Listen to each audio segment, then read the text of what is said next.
For the past 2 years, Jocko Fuel has been the only supplement I've consumed. It's helped me stay in shape now that my competitive career is finished. If you've been waiting to try Jocko, the wait is over. Jocko has now teamed with Walmart, bringing clean fuel to the entire nation. Jocko Fuel is loaded with all the good stuff and none of the bad. And I'm talking no added sugars, no artificial sweeteners, and absolutely no gray area or banned substances. Just pure, clean fuel to power your performances.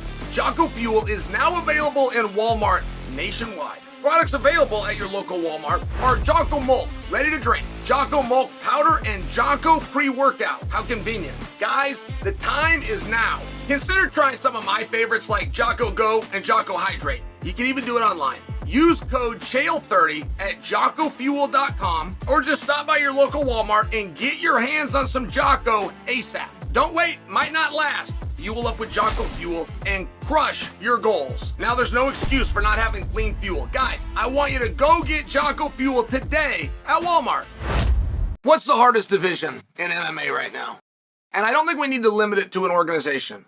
I think overall we can have our answer, right? So what is the hardest weight class? And I have maintained for a very long time, and MMA's been different, by the way, guys. Like, there was a time when 205 pounds was the perennial weight class, but there had never been a time in combat up until that point.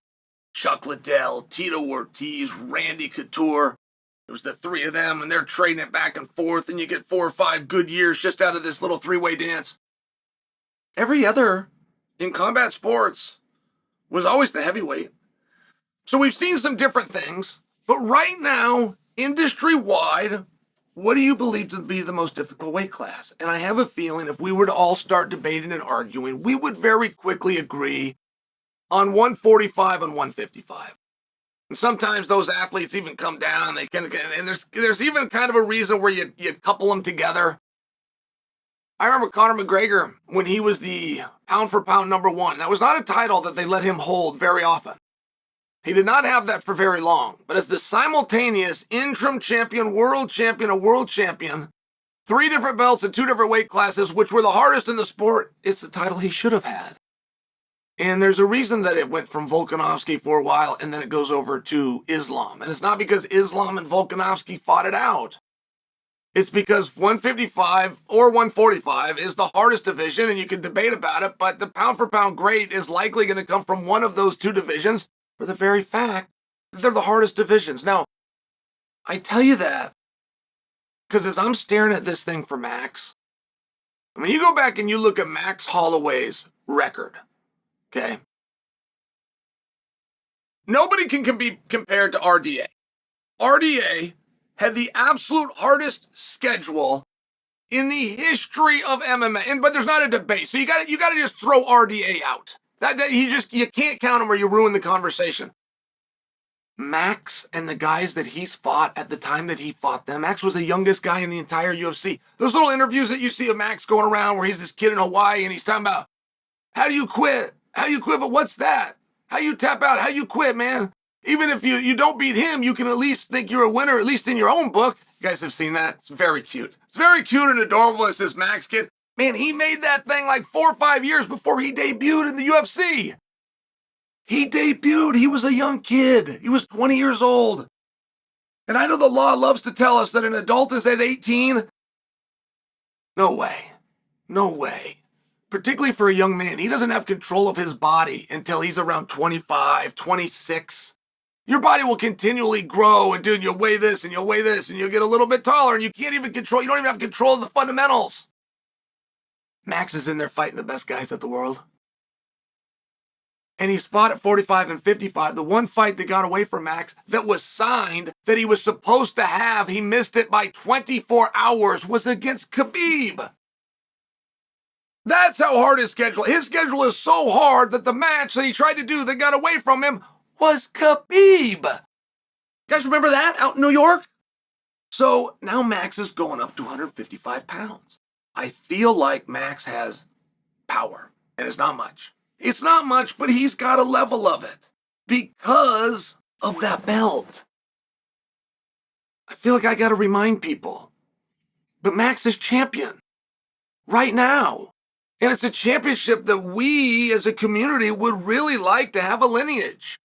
we as a community would really like to have it defended.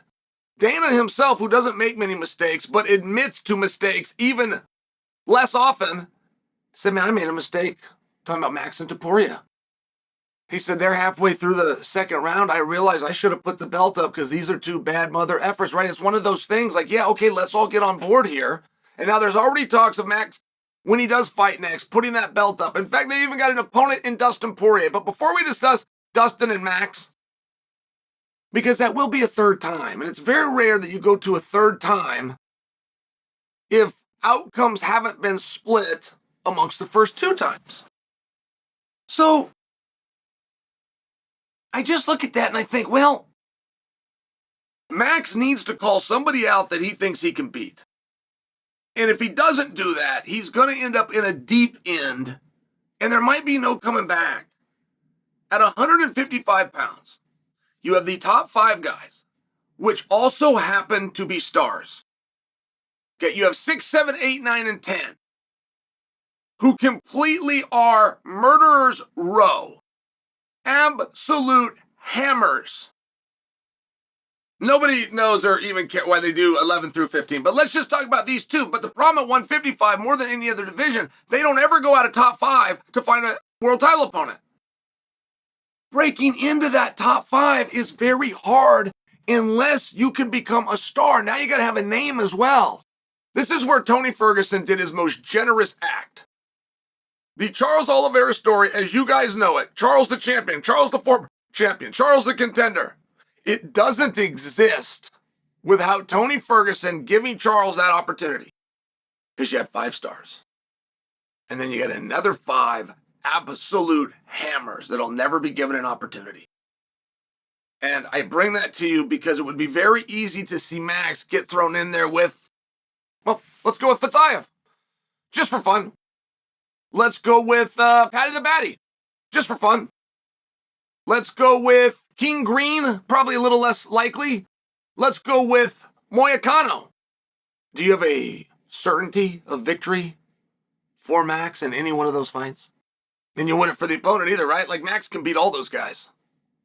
Those guys could all do well with Max. What makes a fight really great for Max? 5 rounds. 5 rounds has always helped him. Very few guys, a lot of guys claim they want 5 rounds. Very few guys have ever done it. And even fewer actually want it. See that their odds are better. Well, Max returning to a main event on pay-per-view is very unlikely. Max going into a main event on free TV is going to be something he's not going to want to do. But Max fighting on free TV or on pay-per-view, as long as he puts that belt up, guarantees 5 rounds. So now, if you're Max, you're making a step in the right direction. You're starting to see where it does matter. Like, Max would be very quick, right? Max likes me, but he's very quick to dismiss my ideas from the notion of, Chael, I'm never going to ask for anything because it shows weakness. I'm never going to strategize because it shows I'm afraid of something. Well, I don't think so. I don't think trying to find 5 rounds instead of 3 makes you weaker. I think it makes you stronger. And I don't think wanting to stay in a meaningful spot on pay-per-view as opposed to not on pay-per-view makes you weaker. I think it gives the perception of weaker. And I think that Max trying to find his opponent, whoever that might be. I mean, right now, Max is going after a guy who stubbed him twice. So the very notion of Max doing what's hardest and not wanting to look weak by listening to Uncle Chael, no, man, I don't think that's accurate. You go after Dustin Poirier, who's already beat you twice. It shows some massive courage. Of course it does. Got to find a way to make that 5 rounds. If it doesn't end up being Dustin Poirier, who is it going to be? I mean, when Max called out Dustin, it showed for the first time he didn't mind calling somebody out. See, don't forget, Max never called out Ilia Topuria. Ever. Max said he wanted to fight for the belt. At the time Max started talking about that, he didn't even know who was going to be champion, Ilia Topuria or Volkanovski. He didn't care. He wanted that belt. It was important to him. That belt was important to him. But now, for the first time that I ever recall, Max has said a name, and he said the name of Dustin Poirier. And the reason I believe that Max gave himself a pass, gave himself a little wiggle room on this one, is because he had fought Dustin twice and lost, and therefore, it's a courage and a bravado. Well, Max, BMF champion, you don't have to explain anything to us, and you don't have to try to win us over when it comes to you having courage and you being willing to compete with the best. But at 155 pounds, make no mistake, there is no easy fight.